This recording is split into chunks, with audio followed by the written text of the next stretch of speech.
Tänään puhutaan paahtavista puheenaiheista, asioista, joita moni miettii, mutta harva uskaltaa sanoa ääneen. Pidemmittä puheitta mennään heti ensimmäisen aiheen pariin.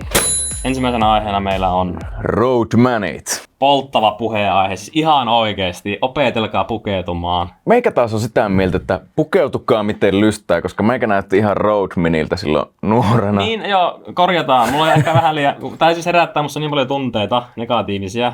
Joo, pukeutukaa totta kai miten haluatte, mutta se teidän käytös. Pikkupojat esittää olevansa cooleja, rikollisia. Ja ei ole jotenkin fresh, että kaverilta vetään kengät jalasta, kun se on tulossa koulusta. Fresh. Joo, kannetaan puukkoja mukana ja kaikkea, niin man. Seuraavaa peltiin. Tää on viritetty paahdi, niin kuin huomaatte.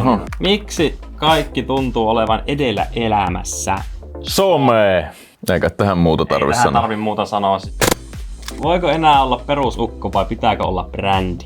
Niin, kyllähän sitä nykyään ihan koulussakin toitotetaan, että sun pitää olla tietynlainen henkilöbrändi, että nää saat ensinnäkin töitä mistä. Joo, pitää olla rakennettuna säännöllisesti Instagramia ja LinkedInissä hehkuttaa kaikista asiaa. Ja ei sua olemassa, jos sä et oo somessa. Mutta voi olla ihan perusukko ihan oikein. Niin surullista kuin se onkin, että nykypäivänä jos sulla ei ole somea, niin eikä susta löydy Googlesta tietoja, niin ihmiset sille, että what? Kyllä.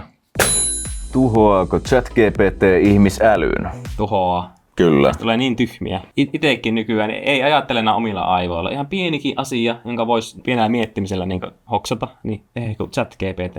Niin onkin, ja mä käytän sitä nykyään paljon enemmän kuin Googlea.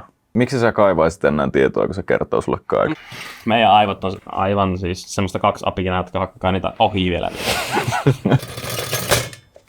Täällä kysymyksenä on chartti. Tuohon ruutuun nyt se chartti, jota sä sanoit meemiksi, kun mä näytin sulle ensimmäisen kerran. Niin mä en tiennyt, että onko toi niinku ihan totta. Ja se on valitettava totta. Se on surullinen luku. 15% ihmisistä, 30-vuotiaista ihmisistä on A naimisissa ja V omistaa taloon. 30V on uusi 20V nykymaailmassa melkein. Pitäis mukaan olla aikuinen ja olla kaikki asiat reilassa, mutta meillä on molemmilla mitään pari vuoden päästä se ees. Kiire tulee. Onko mikä jatkuva rahastressi uusi normaali nuorille? On aivan varmasti, koska 3, 2, 1, some. Ja koska inflaatio, kalliit lomat, talot, autot. Sieltä tulee fake teeth. Kato miten ne ensinnäkin käysikin Turkissa, ne leikkaa ne sun oikeat hampaat tollasiksi piikeiksi, siis ne laittaa niin semmoset feikki laminaat. Siis näyttääkö ne kuitenkin niinku ihan okolta vaikka? Ne on semmoset niinku pitivalkoiset. Niin joo, jos mä tommosen näen, niin mä oon silleen, että mä haluan tommoset, mutta jos niinku siis lopputulos tuolla takana on tommoset piikit, niin ei kiitos. Niin, sitten kun kaikki Mr. Beastit on vaihtanut, Jon Olssonit, kaikki influencerit, isot nimet on tehnyt tollaista, niin sitten siis aivan älytön trendi. Älkää tuhotko teidän omia hampaita. Eikö sama hommata tekaarit? Mä käytän se joo. Ois parempi. Leikkaa vaan ne hampaat kokonaan veksi. Joo. Tätä on tekari. Onko self-help muuttunut self-hurtiksi? Self-hurt. On. Siis ihan oikeesti se on.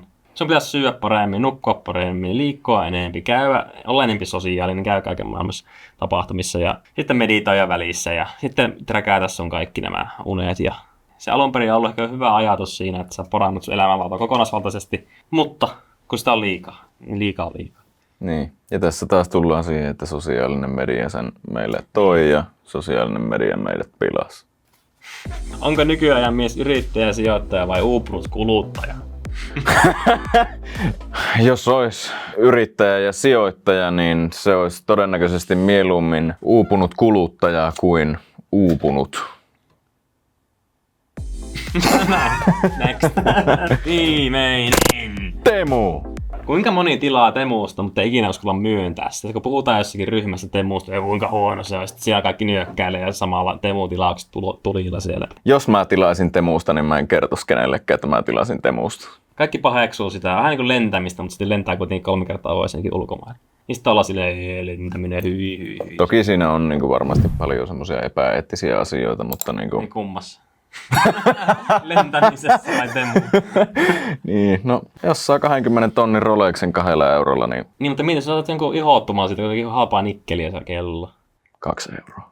En ole Temun kannalla, mutta 20 tonnin Rolexi 2 eurolla. Shoppaile kuin miljonääri vai mitä ne mainostaa?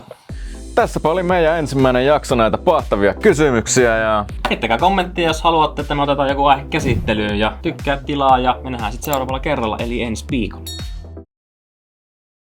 Minkälainen fiilis jäi? Muuten jäi hyvää fiilis. Mä jäin miettimään sitä mun Roadman-kommenttia. Mitä sä sanoit siinä? Sitä, että älkää pukeutua.